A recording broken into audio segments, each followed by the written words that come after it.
श्री शिवाय नमस्तुभ्यम। ओम नमः शिवाय। जिसके मस्तक पर चंद्रमा सुशोभित है, जिनकी जटाओं से माँ गंगा प्रभावित होती है, जिनके कंठ में विष है और हृदय में संपूर्ण सृष्टि के लिए करुणा, ऐसे देवों के देव महादेव भगवान शिव को कोटि कोटि प्रणाम। कहा जाता है कि सोमवार का दिन केवल एक बार नहीं बल्कि भगवान शिव की आराधना और आत्मशुद्धि का पवित्र अवसर है।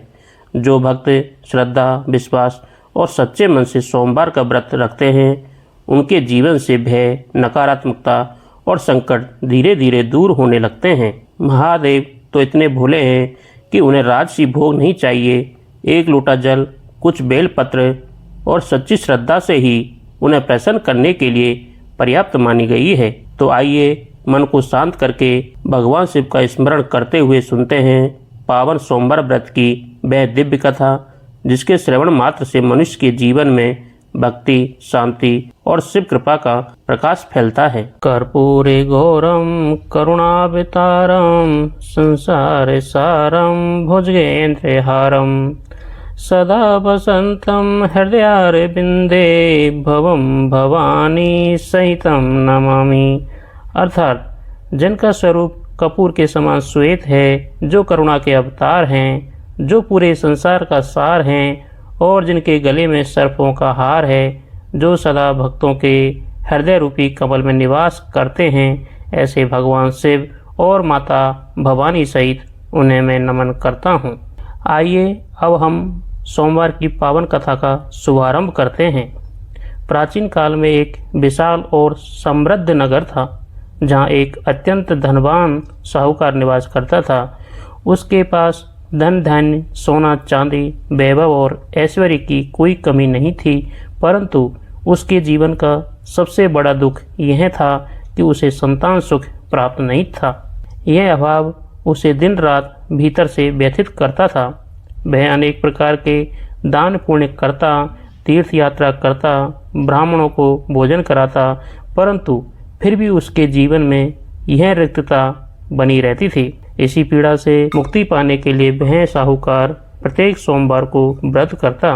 वह प्रातः ब्रह्म मुहूर्त में उठकर स्नान करता, स्वच्छ वस्त्र धारण करता, शिव मंदिर जाता और अत्यंत श्रद्धा एवं भक्तिभाव के साथ भगवान शिव एवं माता पार्वती की पूजा करता। वह बेलपत्र स्वयं तोड़कर लाता, शिवलिंग का अभिषेक करता और पूरी निष्ठा से ओम नमः शिवाय का जप करता। उसकी भक्ति इतनी सच्ची और गहरी थी कि उसके मन में केवल भगवान शिव का ही चिंतन रहता था। उसकी इस अटूट श्रद्धा को देखकर एक दिन माता पार्वती अत्यंत प्रसन्न हुई और भगवान शिव से निवेदन करने लगी, हे प्रभु, यह भक्त अत्यंत निष्ठावान और सच्चे हृदय का है, इसकी मनोकामना अवश्य पूर्ण की जानी चाहिए। भगवान शिव ने शांत स्वर में कहा कि संसार में प्रत्येक प्राणी अपने कर्मों के अनुसार फल भोगता है, किंतु माता पार्वती बार बार करुणापूर्वक आग्रह करती रही। अंततः भगवान शिव ने कहा कि इसे पुत्र प्राप्ति का वरदान दिया जाए, परंतु उसके भाग्य में उस पुत्र की आयु केवल 12 वर्षों की होगी। यह संपूर्ण संवाद साहूकार ने भी सुन लिया था, किंतु वह विचलित नहीं हुआ। न तो वह अत्यधिक प्रसन्न हुआ और न ही दुखी। वह समझ गया था कि जो कुछ भी भगवान की इच्छा है वही सर्वोत्तम है। वह पहले की तरह ही और अधिक श्रद्धा से शिव आराधना में लीन हो गया। समय बीतता गया और कुछ समय बाद उसके घर एक सुंदर, तेजस्वी और सुशील पुत्र का जन्म हुआ। पूरे घर में आनंद और उत्सव का वातावरण छा गया। साहूकार ने गरीबों को दान दिया, ब्राह्मणों को भोजन कराया और भगवान शिव का धन्यवाद किया। वह बालक धीरे धीरे बड़ा होने लगा और अपनी शिक्षा, व्यवहार और संस्कारों में अत्यंत श्रेष्ठ सिद्ध हुआ। जब वह बालक लगभग 11 वर्ष का हुआ, तब साहूकार ने निर्णय लिया कि उसे उच्च शिक्षा के लिए काशी भेजा जाए। उसने अपने पुत्र के साथ उसके मामा को बुलाया और उन्हें पर्याप्त धन देकर काशी की ओर विदा किया। मार्ग में वे यज्ञ करते, दान देते, ब्राह्मणों का सम्मान करते हुए आगे बढ़ते रहे। उनका जीवन धर्म और आस्था से परिपूर्ण था। इसी यात्रा के दौरान वे एक नगर में पहुंचे, जहां उस समय एक राजकुमारी का भव्य विवाह आयोजित था। नगर में उत्सव का वातावरण था। चारों ओर संगीत, नृत्य और वैवाहिक शोभा फैली हुई थी। किंतु इस विवाह के पीछे एक छिपा हुआ रहस्य था। जिस राजकुमार से विवाह होना था वह एक नेत्र से दोषयुक्त था, जिसे राजा ने जनता से छिपाए हुआ था।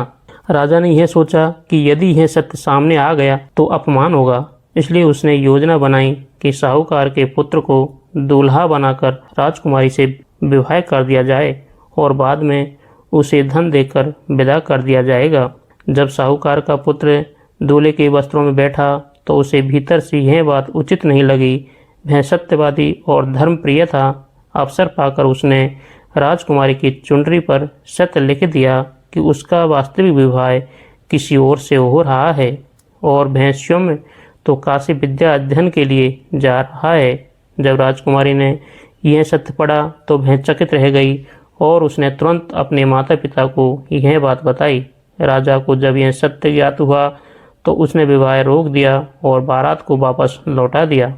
इस प्रकार साहूकार का पुत्र उस छल से बच गया और पुनः अपनी यात्रा पर आगे बढ़ गया। इसके बाद वह बालक अपने मामा के साथ काशी पहुंचा और वहां विधि पूर्वक विद्या अध्ययन, यज्ञ और धर्म कार्यों में लग गया। उसका जीवन पूरी तरह साधना और अध्ययन में बीतने लगा। समय तेजी से आगे बढ़ता गया और जैसे ही उसकी आयु 12 वर्ष पूर्ण हुई, उसी दिन नियति के अनुसार उसके प्राण शरीर से निकल गए। मामा यह दृश्य देखकर अत्यंत दुखी होकर विलाप करने लगा। उसका रो रो कर बुरा हाल हो गया। उसी समय संयोगवश भगवान शिव और माता पार्वती वहाँ से गुजर रहे थे। माता पार्वती ने वह करुण क्रंदन सुना और उनका हृदय द्रवित हो गया। उन्होंने भगवान शिव से कहा, हे प्रभु, इस व्यक्ति का दुख अत्यंत पीड़ादायक है, कृपया इस कष्ट का निवारण करें। भगवान शिव ने शांत स्वर में कहा कि यह वही बालक है जिसकी आयु 12 वर्ष निर्धारित थी, अतः इसका समय पूर्ण हो चुका है।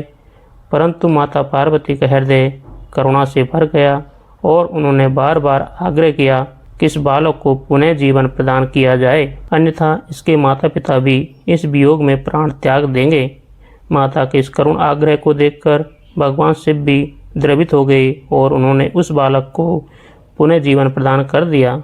बालक जीवित हो गया और वातावरण में फिर से आनंद छा गया। समय बीतने पर वह बालक अपनी शिक्षा पूर्ण कर अपने नगर की ओर लौटा। जहाँ भी वह गया उसका सम्मान हुआ और अंततः वह अपने माता पिता से मिला। अपने पुत्र को जीवित देखकर साहूकार और उसकी पत्नी की आंखों से आनंद आंसू बहने लगे और उनका घर पुनः प्रकाश से भर गया। उस रात्रि भगवान शिव ने साहूकार के स्वप्न में आकर कहा, हे श्रेष्ठी, तुम्हारी श्रद्धा, भक्ति और सोमवार व्रत के कारण ही तुम्हारे पुत्र को पुनः जीवन प्राप्त हुआ है। जो भी व्यक्ति सच्चे मन से सोमवार व्रत करता है या इस कथा का श्रवण करता है, उसके जीवन के समस्त दुख दूर हो जाते हैं और उसकी सभी मनोकामनाएं पूर्ण होती है। अब माता पार्वती, महादेव और गणेश जी का एक बहुत सुंदर प्रसंग सुनते हैं। प्राचीन समय की बात है, जब कैलाश पर्वत पर भगवान शिव योग में लीन रहते थे और माता पार्वती अपने दिव्य विचारों में मग्न थी। तभी एक समय ऐसा आया जब माता पार्वती ने यह इच्छा प्रकट की कि उनका अपना कोई ऐसा दिव्य सहायक हो जो पूर्ण रूप से उनकी आज्ञा का पालन करें और उनके कक्ष की रक्षा करें। इस भाव से उन्होंने अपने शरीर के उबटन से एक तेजस्वी बालक की रचना की और उसमें दिव्य शक्ति का संचार करके उसे जीवन प्रदान किया। वही बालक आगे चलकर भगवान गणेश के रूप में प्रसिद्ध हुआ। माता पार्वती ने स्नेहपूर्वक उस बालक से कहा कि हे पुत्र, जब तक मैं स्नान कर रही हूँ तब तक तुम द्वार पर पहरा दोगे और किसी को भी अंदर प्रवेश नहीं करने दोगे। उस बालक ने मात्र आज्ञा को अपना सर्वोच्च धर्म मानकर द्वार पर स्थान ग्रहण कर लिया। कुछ ही समय बाद जब भगवान शिव कैलाश लौटे और अपने ही भवन में प्रवेश करने लगे तो उस बालक ने उन्हें रोक दिया और दृढ़ता से कहा कि माता की आज्ञा है कि कोई भी भीतर प्रवेश नहीं कर सकता। भगवान शिव ने शांत और गंभीर स्वर में समझाया कि मैं इस भवन का स्वामी हूँ और मुझे रोकना उचित नहीं, परंतु वह बालक अपने कर्तव्य और मात्र आदेश पर अडिग रहा। उसकी निष्ठा और साहस देखकर भगवान शिव भी कुछ क्षण के लिए आश्चर्यचकित हो गए, क्योंकि वह बालक बिना किसी भय के अपने धर्म पर खड़ा था। धीरे धीरे यह स्थिति गंभीर हो गई और देवगण भी वहाँ एकत्र हो गए, परंतु वह बालक अपने निर्णय से टस से मस नहीं हुआ।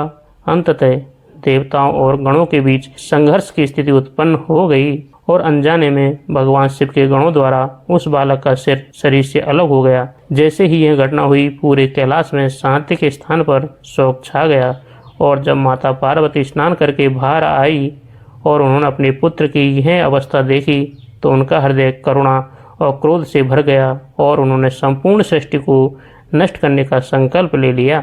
उनके इस प्रचंड रूप को देखकर सभी देवता भयभीत हो गए और भगवान शिव के पास जाकर विनती करने लगे कि किसी भी प्रकार इस स्थिति को शांत किया जाए। तब भगवान शिव ने अत्यंत करुणा भाव से माता को शांत किया और उस बालक को पुनः जीवन देने का निर्णय लिया। उन्होंने अपने गणों को आदेश दिया कि उत्तर दिशा में जो भी प्रथम जीव मिले उसका सिर लेकर आए।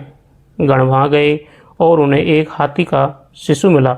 वे उसका सिर लेकर आए और भगवान शिव ने अपने दिव्य शक्ति से उस सिर को उस बालक के धड़ से जोड़ दिया और उसे पुनः जीवन प्रदान किया। जैसे ही वह बालक जीवित हुआ, संपूर्ण कैलाश में आनंद और प्रकाश फैल गया। माता पार्वती को क्रोध शांत हुआ और वह स्नेह से भर गई। भगवान शिव ने उस बालक को आशीर्वाद देते हुए कहा कि आज से यह प्रथम पूज्य होगा और सभी देवताओं में सबसे पहले इसकी पूजा की जाएगी।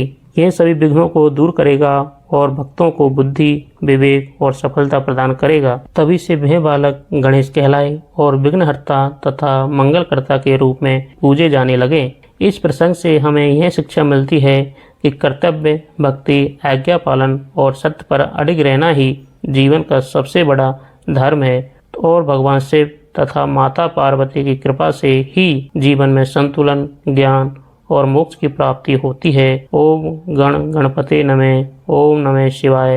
हर हर महादेव। तो प्रिय श्रोताओं, अब सुनिए भगवान शिव की आरती। ओम शिव ओमकारा, बोले ओम जय शिव ओमकारा। ब्रह्मा विष्णु सदा शिव, ब्रह्मा विष्णु सदा शिव। अर्धांगी धारा, ओम जय शिव ओमकारा। एकानन चतुरानन पंचानन राजे, भोले पंचानन राजे। हंसासन गरुड़ासन, हंसासन गरुड़ासन। वृषवाहन साजे, ओम जय शिव ओमकारा। दो भुजे चार चतुर भुजे, 10 भुजे अति सोहे, भोले 10 भुजे अति सोहे। भोला जी का रूप निरखते, भोला जी का रूप निरखता। त्रिभुवन जन मोहे, ओम जय शिव ओमकारा। अक्षमाला वनमाला, रुंडमाला धारी, भोले रुंडमाला धारी। त्रिपुरारी च मुरारी, त्रिपुरारी च मुरारी। कर कमलाधारी, ओम जय शिव ओमकारा। श्वेतांबर पीतांबर बाघंबर अंगे, भोले बाघंबर अंगे। सनकादिक गरुड़ादिक, सनकादिक गरुड़ादिक। भूतादिक संगे, ओम जय शिव ओमकारा। कर मध्य सुख मंडलु चक्र त्रिशूलधारी, भोले चक्र त्रिशूलधारी। सुखकारी दुखहारी, सुखकारी दुखहारी। जग पालनकारी, ओम जय शिव ओमकारा। ब्रह्मा विष्णु सदा शिव, जानत अविवेका, भोले जानत अविवेका। प्रणवाक्षर के मध्य ये तीनों एका, ओम जय शिव ओमकारा। त्रिगुण स्वामी जी की आरती जो कोई नर गावे, भोले जो कोई नर गावे। कहते शिवानंद स्वामी सुख संपत्ति पावे, ओम जय शिव ओमकारा।